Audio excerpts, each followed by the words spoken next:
Okay, we need to look at something called half-life. Now, we've looked at reactions where we get a little bit of radioactivity going on, radioactive decay. The one I'm showing you here, I think you know, is alpha decay. We've got an alpha particle being released from uranium-238, and we end up with the 234 on the thorium and the 90. So this is alpha decay. Now, the question is, how often is this going to happen? And we've got something called half-life, which is a number we've experimentally determined that if you have 1 kg of uranium-238, then half-life is how long will it be when half of that 1 kg has carried out this reaction. So if it was 1 year, then after 1 year you'd have 1/2 a kg of uranium-238 left, right? And then after another year, after 2 years, which is 2 half-lives, all right, that half kg would have broken down into 1/4 kg. And then after 3 half-lives, or 3 years, that 1/4 kg would then have broken down and you'd have 1/8 kg. And after 4 years, we'd have 1/16 kg left. So what happens is that each half-life, half of what you started with, breaks down radioactively decays. And so this number is called your half-life. The type of problems that you'll get are problems where, say, for example, the reaction that we have with carbon-14 breaking down to give you nitrogen and a beaded particle. So the 14 stays there, but we now have a 7 here. This is radioactive carbon breaking down, and it's used in radioactive carbon dating. And what happens is that the half-life, that's our symbol for half-life. It's a bit like the symbol for torque. Sometimes you'll see this symbol used, which is incorrect, but you get some incorrect stuff done sometimes in high school physics where you get stuff done wrong everywhere, but they sometimes use that for the half-life. I may show you the equation. The actual equation for breakdown uses this symbol here, and so sometimes they use it for half-life. But anyway, the half-life for carbon-14, the half-life is equal to about 5,730 years, which means it takes that long for the carbon, half the carbon that you start with, to break down there. But that's a really good number for a lot of human activities, because if you're looking to age something that's maybe 2,000-3,000 years old, those are the sort of numbers we can deal with. A lot of the half-lives, like for the previous uranium one, they can be in the billions of years. So uranium half-life measurements, different types of isotopes of uranium, are good for measuring the age of rocks. But if you want to measure the age of living stuff that's been around maybe 2,000-3,000 years ago, then there's very little breakdown in 2,000 or 3,000 years if the half-life's a billion.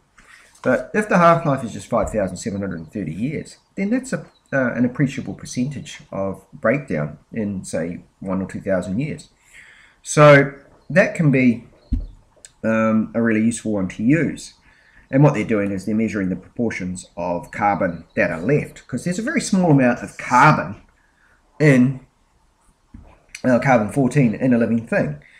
But in a living thing, the carbon is being exchanged with the environment and the ratios stay constant. But once you die, your carbon just starts to break down according to this, or your levels of carbon-14 break down. And so when we measure the levels in your body, we can determine, or the remains of your body, we can determine when that body died. Well, not just bodies, but obviously bits of wood and things like that that were alive.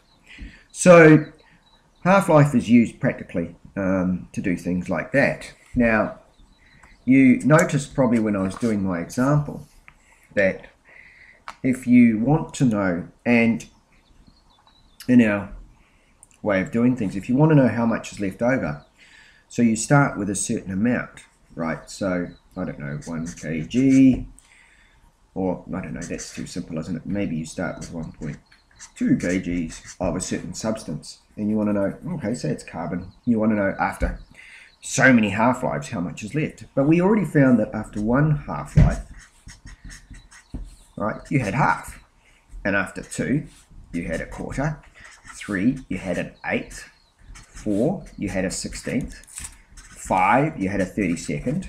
So we're seeing that if you divide the amount you've got, we'll call that N0, by the number of half-lives, or 2 to the number of half-lives.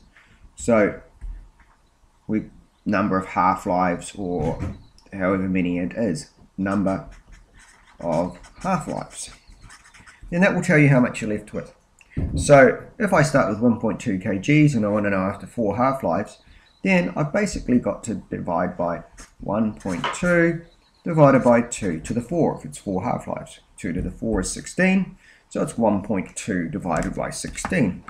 So that would tell me that I've actually only got 75 grams left. And if I wanted to know how long that had taken, I would just multiply the number of, if it was carbon, for example, then 5,730 years is 1 half-life, times that by 4, and I'd know that that had taken 22,922 years. But this is the formula you need to know. What you're working out is original amount divided by 2 to the power of the number of half-lives. That will tell you how much is left over. So after 3 half-lives, that's 1/8. So if you start off with 8 kilograms, you're down to 1 kilogram after 3 half-lives.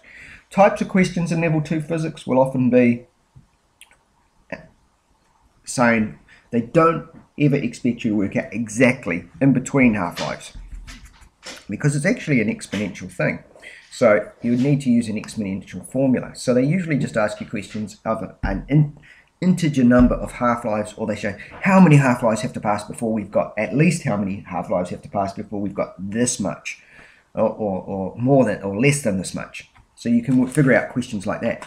If you plot these sorts of numbers on a graph, this whole half-life thing, and you start with your original, so if we start with 1 kg of something, and if the half-life is, I don't know, 2, 3, 4, whatever, if the half-life, that's 1 half-life, 2 half-life, 3 half-life, 4 half-life.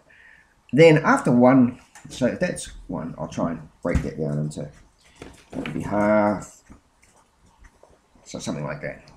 So this would be 250 grams, 500, 750 grams, and 1,000 grams. After 1 half-life, we are down to, over there, yeah, that's our second point on our graph. And after 2 half-lives, we're down to 250. And after 3 half-lives, we're down to 125. And you can see the graph you get is not a linear graph. So often what you have to do on these type of questions is they'll get you to estimate, and they'll say after 1.5 half-lives, so you go, okay, that's there, how much is left? And so you get your, and you do it this way. That's an estimate. And so they may ask you non-integer type half-life questions, but they'll expect you to use a graph to figure it out. So that's the basics of half-life.